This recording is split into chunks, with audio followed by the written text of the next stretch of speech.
Hi again, everybody. Welcome to this edition of Gun on One. It is powered by the Inside the Birds Network. I'm Derrick Gunn. And after what the Eagles did to the New York Giants, all you can simply say is, wow. It's what we've been waiting for, what we've hoped for, and we finally got the results we were looking for. On this particular edition of Gun on One, I brought in somebody special. I've known this man a long time. I've admired his work for decades, even before I got to the Philadelphia region. And it is my privilege and my honor to not just know him, but to call him a good friend. He is a Hall of Fame writer. He is a screenwriter. He is an author. He is still on TV. He's still on radio. Retirement means nothing to this man. He is the one and only Ray Didinger. How you doing, my friend? I'm doing great, Derrick. It's always great to be with you. Good to hear from you. Well, Ray, for the first time this season, we can utter the words complete game and complete dominance. Because what they did to the Giants was total destruction, I might say. Domination, it was, and it's been a while. I mean, it's really been a couple of years since they won a game this handily. A game that at the end of the third quarter, you were looking for the JVs, you know. It's been a while that we've been down that road. I thought you would.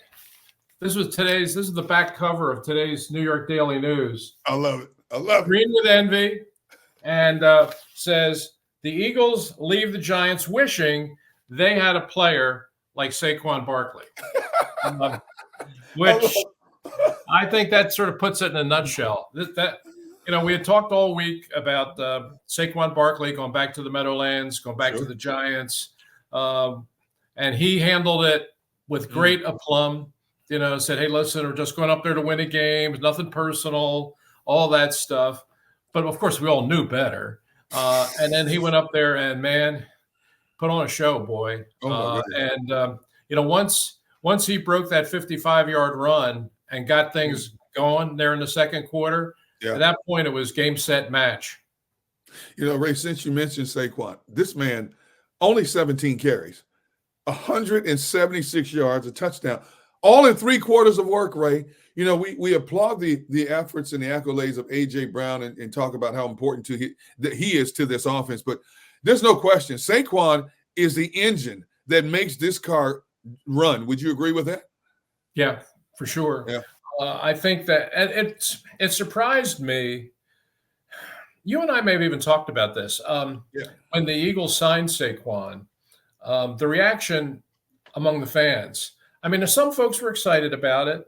But just as many fans kind of said, "Oh, really? We're spending all that money on Barkley, and the last couple of years, he doesn't look all that special to me, and he hasn't done anything. The Giants haven't won with him." And I was a little bit surprised that the fan reaction was as tepid as it was, because I thought this guy is going to come in and he's going to change the whole ball game. I think he really is a special player. Now, he was in a bad situation in New York, where the team wasn't very good. The offensive line was terrible. Quarterback play was poor. No receivers. I mean, everything was over on him.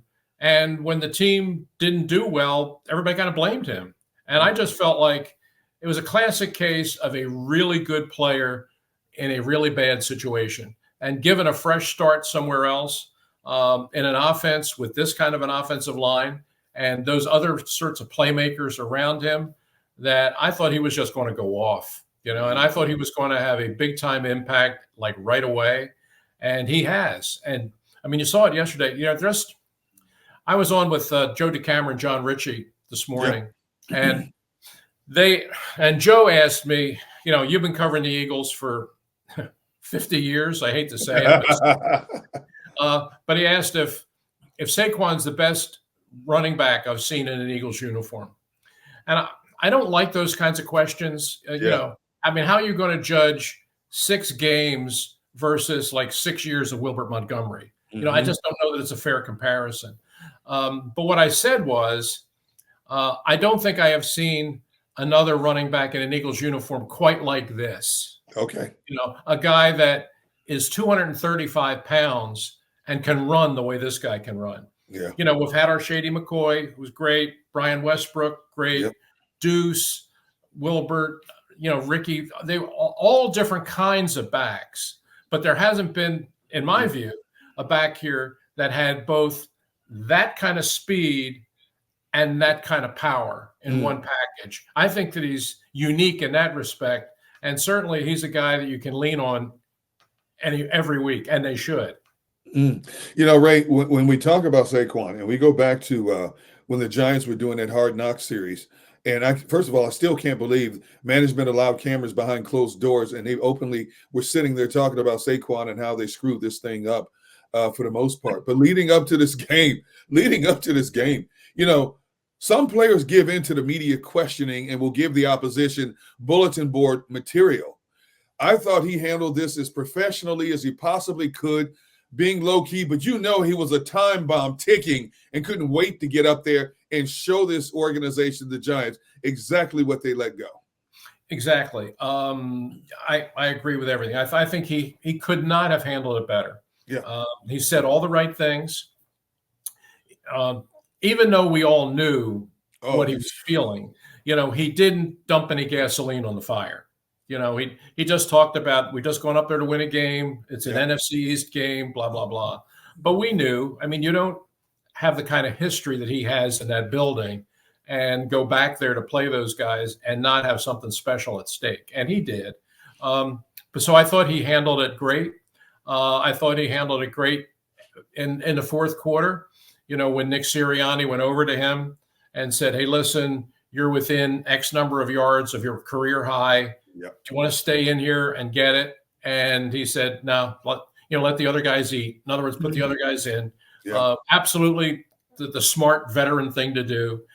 And then when it was over, there was no gloating. There was no I showed them. He stuck to the script. Hey, we won the game. We played really well. Guys, the line played, blah, blah, blah. But I saw, in fact, it was in the story that was in the New York Daily News today. Yeah. The beat writer up there that had covered him his whole career got him alone away from the crowd after the game.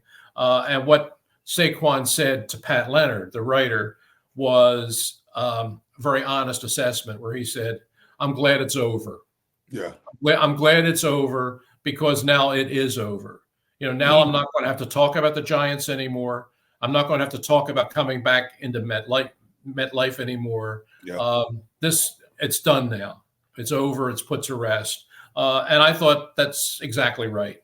Now we can move on from here.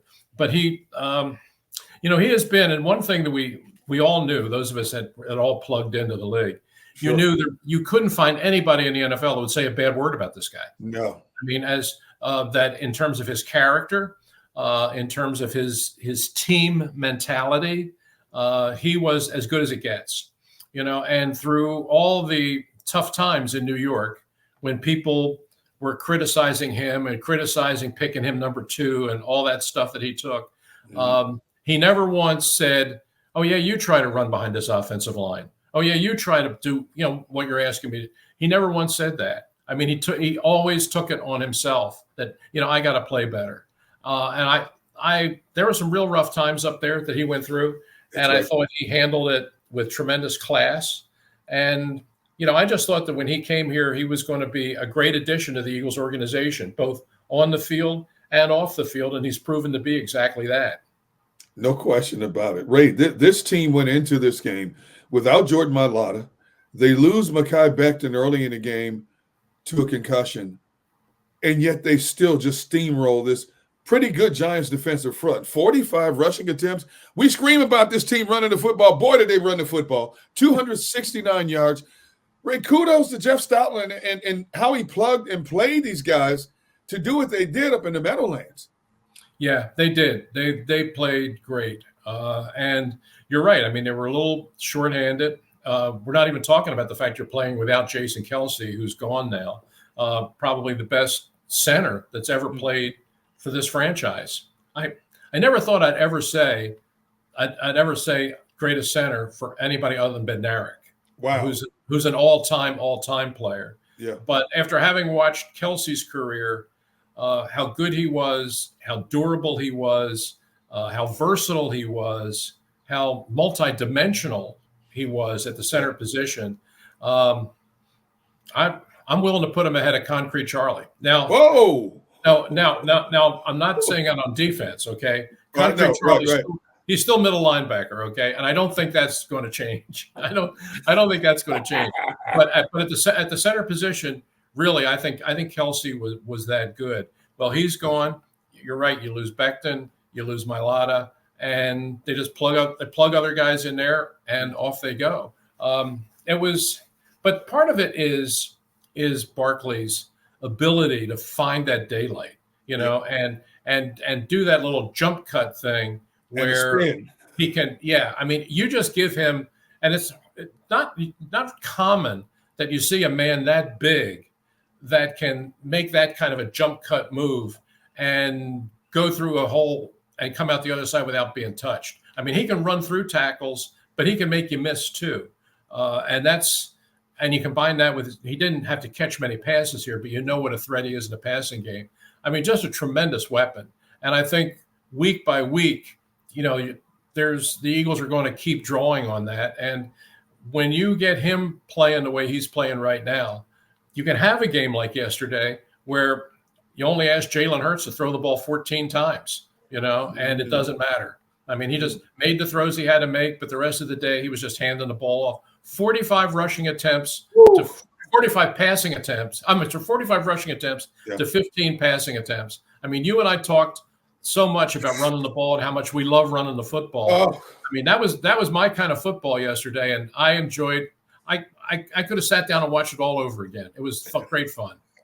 I hate to bring up a negative in such a positive environment after this incredible Eagles win, but Ray, you see things that a lot of us miss at times, and I have to ask you this because it's a question that continues to plague us in a lot of ways.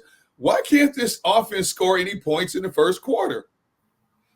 I don't know. That's not the answer I'm looking for. Listen, I mean, it's something that has never happened in the history of the franchise. Yeah. Somebody looked up the stat. I think it might have been Zach Berman looked up the stat that this is the first time in the history of the Eagles, which goes back to 1933, that they have gone 6 games into the season without scoring a first quarter point. It's never happened. And listen, there have been some bad teams and some bad offenses and some bad quarterback play. We've seen a lot of it. But they've never gone through a stretch like this. I don't know. I mean, I think that if I were them, I would try something different. I mean, I would like to see them maybe come out in one of these games and just go hurry up in the first series. Just go no huddle. Just go all Chip Kelly right from the jump. Just to try something different. You can get away with it when you're playing a team like the Giants that just flat out can't score. Yeah. But if you get into a game against a team that's kind of explosive, and with Cincinnati Bengals coming up this week, they can score. At some point, that could hurt you. I mean, you don't want to be playing from behind. With the Browns, not really a problem. With the Giants, not really a problem. But there are bigger tests down the road, and this is something you're going to have to work out. The other factor, this is one that you just mentioned. The other one is, it kind of gets lost in all the glory and the rushing yardage yesterday, which was great. But 1 for 13 on third down. You're not going to win a whole lot of games without making third down plays. And so that was the one thing I took away from it. Hurts, even though he didn't throw the ball a lot, sacked 4 times, pressured 11. That's an area that needed to be cleaned up. But I keep waiting one of these weeks for them to come out in the first quarter and really kind of give you something different, just try and see if something works. And to me, the obvious thing would be to come out and maybe just go hurry up on that first possession and see if that can kind of get you jump started. Right. You mentioned Jalen, 10 of 14, 114 yards. And people say, oh, he only threw 14 passes. But what's wrong with and it seems to be an ugly word when referring to the quarterback. What's wrong with being a game manager at times? Some people frown and cringe upon those words, calling a quarterback a game manager. Two games now, Ray. He hasn't turned the ball over. I'll take that every day of the week. Sure. I agree with that. We've seen him be more than that when called upon. But the fact is, we didn't have to do that yesterday. And if you don't have to do that, why? Yeah, I thought that, to me, the bottom line on Jalen, especially what was seen with him now earlier this year and down the stretch last year, is the turnover factor. I mean, if this offense doesn't turn the ball over, they're going to be very hard to stop. Yes. I mean, with the weapons that they have, especially you got A.J. Brown back healthy. I mean, Devontae Smith, you hardly even knew he was there, and yet I consider him an elite receiver. Mm-hmm. I mean, they have a lot of weapons on this team. Yes. And I just, I just look at that and just say and we know what Hurts can do. We certainly now know what Barkley can do, how good the line is, that if they just don't turn the ball over, if they just don't make mistakes, if they don't give the other team 2 or 3 additional opportunities, if they can just play clean football, they're going to be very, very hard to stop. But they haven't been able to do that up until now, the last 2 games. This is 2 straight games now that Hurts hasn't had a turnover, admittedly against 2 of the lesser teams in the league. But if they can continue to do that, nothing wrong with that. I mean, the idea of somehow the whole notion of game manager has become this real negative kind of concept. And I don't know. I think very, very subtly we're into a new territory in pro football, in that teams, nobody wants to talk about this. It's kind of the dirty secret, but teams are running the ball a lot now. Yes. If you look now, I haven't factored in all the numbers from yesterday, but going into this weekend, top 5 offenses in the NFL, top 5 offenses, all have run the ball more than they've thrown it.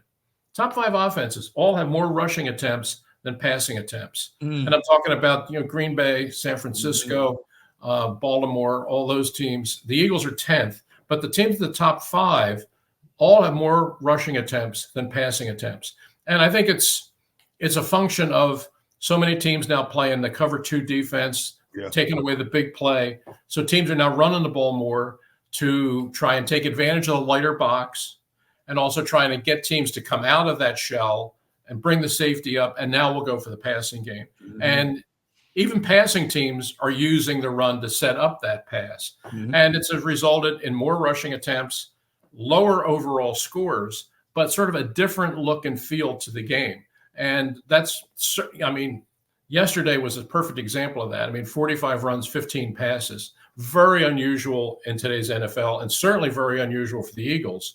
But they were able to do that. And, once they got it rolling, they were in complete control of the game. Ray, we saw very little motion in this Eagles offense on Sunday. And so I ask you this: whose offense is it, Ray? Is it Kellen Moore's? Is it Nick Sirianni's? I still can't figure out whose offense this is. I think they're still figuring it out. Okay. I think they're still figuring it out, because we thought that, given Kellen Moore's history, that this was a team that was going to use a lot of motion, because that's always been very characteristic of his play calling, both in Dallas and in Los Angeles, that he likes to motion. And look, I think that's a good idea. I think motion is very useful. The Eagles got totally away from it last year and brought it back. And you saw it in some of the games earlier this year. They used more motion, not so much yesterday. One of the things I would like to see them do more of, because I think it would help Barkley and maybe even help Hurts, is I would like to see the quarterback under center more. I just think it sets up a lot of stuff. I think it's for the running game. It allows the running back to take the handoff coming forward. I think it gives them a better chance to see the line of scrimmage, and Barkley is very good at finding daylight.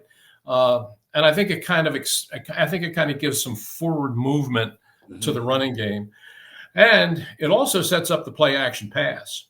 If you have that quarterback put that ball out there, the defense is going to react, especially when it's Barkley. You pull it back and go play action. Now you're probably going to get the kinds of one-on-one matchups outside on Smith and Brown that could lead to other big plays throwing the ball. I don't think I've been told and I've heard that Hurts doesn't like to be under center, that he prefers to be in the gun. I understand that. But you saw it yesterday a couple of times. They didn't do it much, but a couple of times that they went with him under center, you saw that I thought was a very effective formation with that running back and with that offensive line. I'd like to see them utilize that maybe a little bit more going forward. As efficient as this offense was on Sunday, wow, did this young up-and-coming defense put on a show. I didn't think they would be able to out-sack the Giants' league-leading sack defense. 8 sacks, Ray. And you're starting to see a lot of these young kids blossom, man. Yeah, I think that's true. I think two things are at work here. I think that they're getting more comfortable with Vic Fangio's defense, and I think Vic is becoming more aware of what they can do and putting them in positions to play to their strengths. I think that's sort of coming together. Now, again, I mean, this is 2 straight games. You haven't given up a touchdown, which is really good. You gave the Giants, 119 total yards. I mean, practically nothing, 2.2 yards per play. And last week, Cleveland. But, Cleveland and the Giants are teams with terrible quarterback play. They're very limited. Their bigger tests are coming probably as soon as this week. But you can kind of see this defense coming together. I thought it was really good. You got 8 sacks, and none of them were in a blitz. I mean, you got 8 sacks out of your front 4, which is ideal for a coach like Vic. If he can get that kind of pressure just out of his down 4, and drop the 7, then I think that this defense could be really good. One of the things, and you mentioned young players. I mean, I think one of the things that's very obvious to me is, boy, what a difference Mitchell and Cooper DeJean are making in the secondary. I mean, last year that they were just short on athletes in the secondary. They just didn't have the guys back there that could play and cover today's receivers. And going into the draft, I thought that was priority number 1 and number 2 and maybe number 3 was getting better players for the secondary. And they got 2 gems in Mitchell and DeJean. And, I mean, they're just 6 games into their career, and I think you're beginning to see what these guys can do. And I think they're just going to get better and better. So, I mean, they're certainly better athletically on the back end, and that's making it easier for the guys up front to get pressure on the quarterback because he's got to hold the ball now where before it was coming out in 2 seconds. Yeah, all these young DBs have to do is learn how to hold on to the football when they get their hands on it because they've dropped a number of potential interceptions this season. Yeah, well, that's coming. Yeah, I mean, you can see that's coming. But, Quinyon Mitchell, when I was going into the draft last year, previewing the draft, I mean, I really thought he was a good player. I mean, I know Toledo is not exactly high-powered SEC football. Yep. And there was a question about how good was the level of competition he had played. But, you saw in the Senior Bowl, when he went down and played against the best, he covered everybody. And he just came in this summer with an attitude that he wasn't walking on eggshells. I mean, he really felt like he could play with these guys. He really felt that he could compete up here. And he had that same, I don't want to say cockiness, but certainly the confidence that's required to play cornerback in today's NFL. And he's shown it. And DeJean, it's a shame that he had the hamstring issue early in camp because it really put him behind. But now that he's had some time to work, and you see that Vic has sort of found a home for him at the slot, that he's a real versatile player. I mean, he can cover, he can hit, he can force the run, and he can pressure the quarterback with some slot blitzes. So 2 huge upgrades on this defense that you're already seeing them have an impact, and I think it's only going to get more as the season goes on. Well, you mentioned those 2, and, you still have CJ GJ, Isaiah Rodgers, Keely Ringo. Ray, when was the last time we saw this much depth? And I'm not even talking about the elder statesmen on this secondary and Avonte Maddox and Darius Slay. I'm talking about a youth movement like this. When was the last time we've seen this kind of depth on this Eagles defense on the back end? I don't know. I guess maybe back in sort of the mid-Andy years when you had, remember, they had Bobby Taylor and Troy Vincent. Yeah. And behind him, you had Lito Shepherd and Sheldon Brown. Yep. They were all on the team at the same time. And that was just amazing depth and good drafting by the Eagles because they knew that Bobby and Troy were kind of coming to the end. And they wanted to have a couple corners with real quality that would be ready to step in. But for a while, they were all on the roster at the same time. And that was really good. And this is kind of reminds me of that. I mean, they went from a situation the end of last year when their secondary was just flat out awful. Yeah. I mean, playing by the end of the year, they were playing about as bad as any secondary in the NFL, to what we're seeing now, which is a secondary with a lot of really good players who only seems to be getting better. Mm.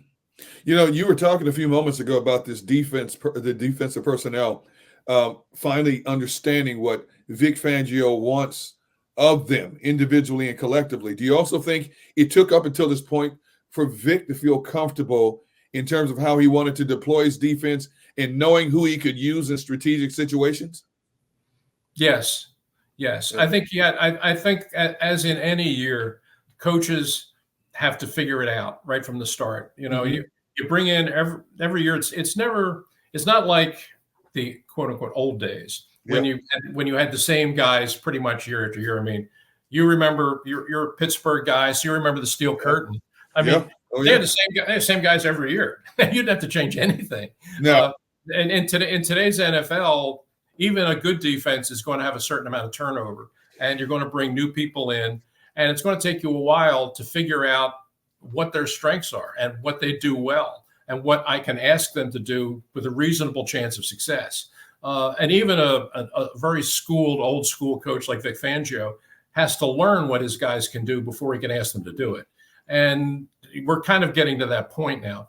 Again, now you don't have to look back that far to the Tampa Bay game when they got earned for 445 yards. So, I mean, they're not there yet. They're not what I would consider a top 5 defense yet. But you can see with some of these young players now that they have the ability to get better. And, they need to start taking the ball away a little bit more. They're not forcing turnovers, which is it helps that they're not turning the ball over, but the defense hasn't been turning it over to get it for the offense either. That's one thing that they need to get better at. But I think that they have a lot of youth over there, but it brings them a lot of speed. And some of the guys that you've been hoping to see something from, some of the guys that have been here a little bit, and you're saying, geez, I need to see more out of this guy. Nico Dean being a guy like that, you're starting to see it. You're starting to see that he's playing with the kind of confidence and the kind of speed that he showed you in college. Nolan Smith, same thing. It took them a little while to kind of get their feet on the ground, but now that they're playing more, I think they're comfortable in the system and are getting a little bit of confidence in themselves that you're seeing them to become a lot more productive. Yeah, the Georgia Dogs that you just talked about, Nolan Smith, Jalen Carter, Nico Dean, they accounted for 5 of the 8 quarterback sacks the Eagles had on Sunday. And we've been waiting for this collection of players to really step forward. Now, again, we don't want to get too far ahead of ourselves because it was the inept New York Giants offense. But, when you have outings like that, Ray, it only bodes well in terms of individual confidence levels and enhancing what you're starting for bigger and better, tougher tests coming down the road.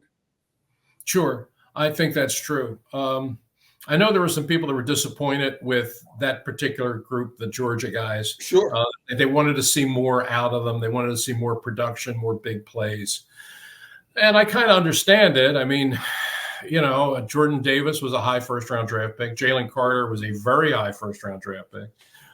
Decorated college players, national championship team, Nico Dean, all that kind of stuff. Ringo, I mean, all those guys. Sometimes it takes a while. Pro football is a different game. Even if you're playing in the SEC and even if you're winning national championships in college, the pro football is a different game with different set of demands. And some of it is physical. Some of it is just mental. Just understanding that every day you're going to work is what it amounts to. It's professional football.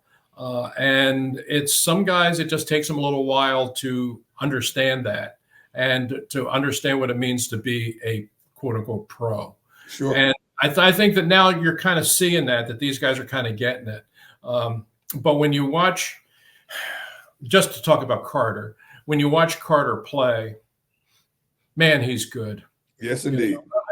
He is, I mean, when he's on his game, he is really, really good. I mean, you would like to get that kind of, you would like to get that every week. you know, that kind of high motor, dominating kind of performance, which we've seen. Saw it in the New Orleans game, certainly. Saw it some yesterday. But if he can get to playing at that kind of level of consistency, I mean, he can be a truly dominating player. I mean, but you want to get it not every third week or every fourth week. You'd like to get it every week. And if they can finally reach that point with him, then I think that whole defense takes on a whole different kind of personality. You know, Nico Dean in particular, Ray, how do you analyze him? I mean, I've said he's too small to be playing on the inside. He had a good game again against an inferior opponent. But overall, do you think he's too small to be playing on the inside? Seth Joyner and I have had this argument for weeks.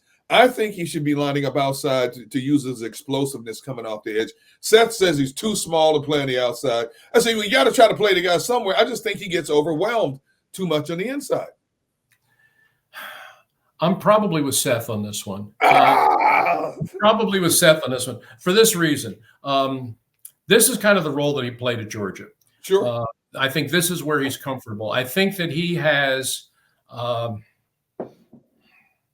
linebacker is, I think, the most instinctive position on the field. Okay. You know, the defensive line, they have their assignments. The guys behind you in the secondary, it's absolutely assignment football. You got to cover your zones. You got to cover your man. Linebackers are guys that play largely by instinct, which is kind of anticipating what the play is going to be and getting to the football. And that's not something you can coach. It's not something you can practice, really. It's something that guys either have or they don't have. And when I watched Dean play for that Georgia team, as many great players as they had on that defense, and Lord knows they're all over the NFL. Half of them are here. But, I mean, the rest of them are all playing somewhere else and winning national championships in college.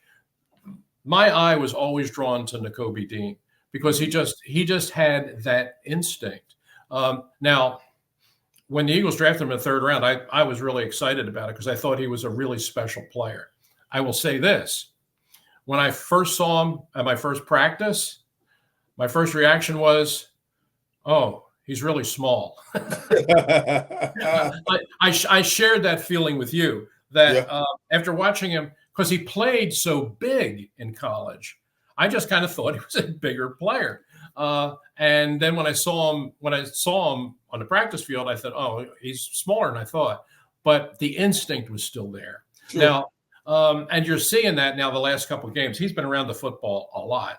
And, Vic's using him a lot of different ways. He's using him very effectively as a blitzer, which he can do. I think he can. I think his natural position is inside because I think he feels and sees what's happening on both sides. You put a guy either weak or strong, he's only playing sort of half the field. Yeah. I think Dean has the instincts to play the whole field. The only problem is because of his size, and I understand what your point is, he will get overwhelmed sometimes in the traffic. He will have trouble getting off blocks sometimes. I think you kind of just live with that. A little bit like, again, going to Kelce. Kelce was not the biggest center, okay? And there were, 3-4 times a game where a big defensive tackle would just pick him up and move him. And you just say, look, I'll live with that because he's going to give me so many other plays that I can live with those plays where his size is a disadvantage. I kind of see Dean the same way. My only concern is at that size, will he be hurt a lot?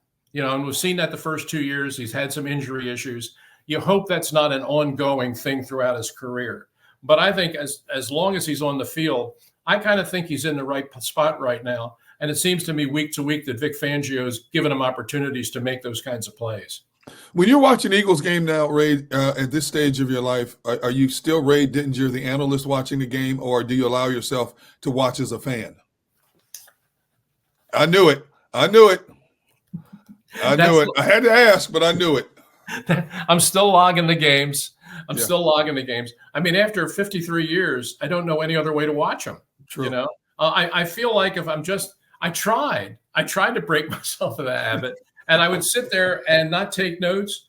And after the first quarter, I felt like I wasn't watching the game. I had to go run and get the notepad and start taking the notes again. It's just so it's just so ingrained in me now. I kind of have to do it. Yeah. And it just keeps my head in the game. I mean, you get a game like yesterday. It's kind of, when it becomes Kenny Pickett against Drew Lock, it's kind of easy for your mind to wander. Yeah. So actually taking the notes is kind of a good form of discipline. So yeah, I'm still doing all the same stuff you remember me doing. Well, because you mentioned his name several times already, I have to ask you, what do you think about Jason Kelce after life after football? ESPN, every time you turn around, he's on a commercial. He's more visible now than he's ever been. By far. By far. And I mean, the two of them, the two Kelce brothers. Yes. I mean, are there two bigger personalities in sports or in entertainment in this country right now? When you factor Taylor Swift in, I mean, if you see People magazine, I mean, one or the other is on. I'm not talking about sports magazine. I'm talking about People magazine. One or the other is on the cover every single week. Yeah. I can't remember the Eagles having guys like that. I think it's great. I think it's terrific. I think these two guys they're having a ball. They're enjoying their life, and I'm enjoying it right along with them. I thought that the fact is they've earned it. You know, I mean, they are great. Well, in Jason's case and in Travis's case are great players. Yeah. I mean, Jason will be a first ballot Hall of Famer.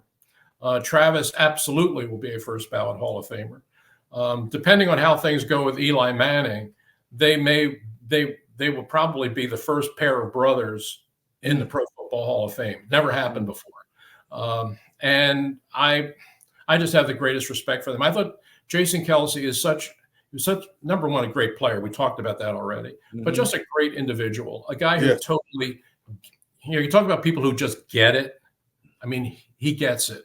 He gets the game. He gets the media. He certainly got Philadelphia. Sure. And he just has, there's certain people that have just instincts that they just know what to do, what to say, what's the right way to go with this. Yeah. He's got it. And when he left playing football, look, he could have probably kept playing because last year was one of his best years, I thought. Week in, week out, I thought he played phenomenal football. He could have kept going, but he just had so many other things out there that, listen, the thing that when I think of Jason Kelce, the one thing I think is, God, what a great coach he would be.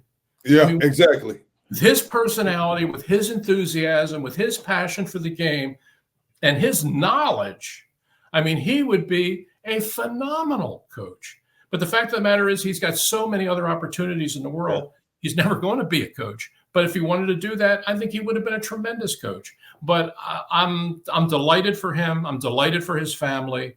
I'm delighted that he was able to walk away from the game physically in pretty good shape. And now he's going to go off, and his star is only going to get higher. You know, all I know is that when he goes in the Hall of Fame, I want to be there for that speech. Oh my goodness. I want to be there for that speech. I want to see, I don't know if he's going to have his shirt off or if he's going to have his mummer suit on. I just know it's not going to be a speech like anybody else's. And I want to be there to see it.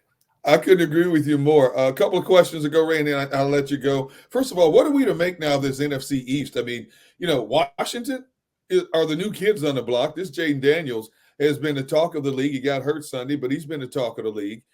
They made a lot of offseason acquisitions, brought in a lot of new players for the new coaching staff and stuff, and they have lights out. Dallas is a problem. They got their doors blown off their last game by Detroit. The Giants are what we thought they were. And we're still trying to figure out who these Eagles are. What are we to make of this division? I think we're going to see something we haven't seen in a while. Okay. I think it's going to come down to Philadelphia, Washington. And when's the last time we said that? You know, I think there's still a lot of people out there that are looking at Washington and saying, I'm not buying it. They're not that good. Yeah. Oh, I think they are. I agree. I think they're for real. I went back and watched some of their film. They're pretty good. Jaden Daniels was, to me, I thought he was the best. I thought he was the best player coming out in this draft. I had him ahead of Caleb Williams. Not that I think Caleb Williams is not going to be a really good player. I think he will. But if I had the choice between the two, I would have taken Daniels. He's got terrific mobility, playmaking ability, and he really throws a sweet ball. And he just has a real calmness about him that when you watch him play, he doesn't look like a rookie. You know, he just looks like he's got everything sort of under control. Now, I don't know the extent of his injury. It was a rib injury. And I've seen some reports that say he'll be okay to play next week. I've seen some other reports that say it's going to be a couple of weeks out. I don't know. But I think he's for real. And I think the team largely is for real. Quinn is a good coach. I mean, he took Atlanta to a Super Bowl and almost won it a couple of years ago. His defense will play every week. His defense will keep them in a game every week. And with this kid at quarterback right now, they're going to be a handful. And the thing is, each week you can see them gaining confidence. You know, they're getting to the point now where they're starting to believe in themselves. You know, they're a young, hungry team that's now just starting to feel it. And that makes them dangerous. I don't think you even have to think about the Giants anymore. They're done. The Cowboys, to me, have got so many issues. I just don't think they're going to get it together. I think the Eagles' season is going to come down to the 2 games against Washington. I think that's really what it's going to be. Final question to you, Ray. Upcoming Cincinnati Bengals. You talk about a hard team to figure out. I mean, 3-4 right now. Their wins are against Carolina, the Giants, and the Browns. But this game is being played in their backyard. They do have Joe Burrow, who is much better than Deshaun Watson and Daniel Jones. And wow, does he have some weapons at his disposal. How do you size up this game with the Eagles going in there, coming off of 2 good wins against these inferior opponents and these young kids, especially on defense, continuing to gain confidence for the Birds? Yeah, I think this is a game, if both teams are probably looking at it, and their fan base is probably looking at it the same way. This is kind of a show me game. I mean, you mentioned the fact that the Bengals have beaten 3 bad teams. Well, the Eagles have just beaten 2 of them. And it seems like, by all appearances yesterday, say, wow, it looks like they kind of got it all together now. You know, they're running the ball, they get 8 sacks, everything. Well, let's see. You know, and with the Bengals, same thing. You know, we've seen the Bengals do this before. You know, start the year slow, lose a couple early games, get behind the 8 ball, and then they start rolling. You know, and it seems like they might be doing that now. And you know, I was very interested last night to say, okay, let's see what the odds makers say about this. You know, what do the odds makers make of these 2 teams right now? Right now, the Bengals are favored. Right now, the first line came out, and the Bengals are 2.5-point favorites. So take that for what it's worth. But anybody that kind of says, oh, man, the Eagles, they're rolling now. I saw a lot of references to, oh, well, they have all these easy games lined up here. They got Cleveland, you know, they got the Giants, they got Cincinnati, and they got Jacksonville. Okay, I'm kind of with you for 3 of those games because, you know, but I certainly didn't put Cincinnati in that mix because Cincinnati at 3-4, they can't afford another loss. You know, they're trying to put their season back together. And they're looking at this as a really big game for them. So I think the Eagles, look, they played really good yesterday. And, you know, maybe they kind of got the train back on the tracks now. But anybody that thinks that they're just going to sail through Cincinnati and pick up an easy W, I'd think twice about that because Joe Burrow is a whole different animal than Daniel Jones. And there you have it from the Hall of Famer himself, Ray Didinger. Ray, my friend, I can't thank you for taking the time to hang out with me on Gun on One. I always love talking football with you, my brother. Same here. The years that we've spent together working at Comcast and NBC Sports Philly were just tremendous years, and so many great Sundays with you and the Gov and B West and Vaughn and Michael B. I mean, we had some win or lose. We had some fun times, and it's always great to hang out with you again. Thank you, Ray. All right, that's going to wrap up this edition of Gun on One, powered by the Inside the Birds Network. For the Hall of Famer, Ray Didinger, I'm Derrick Gunn. So long, everybody. We'll see you next week.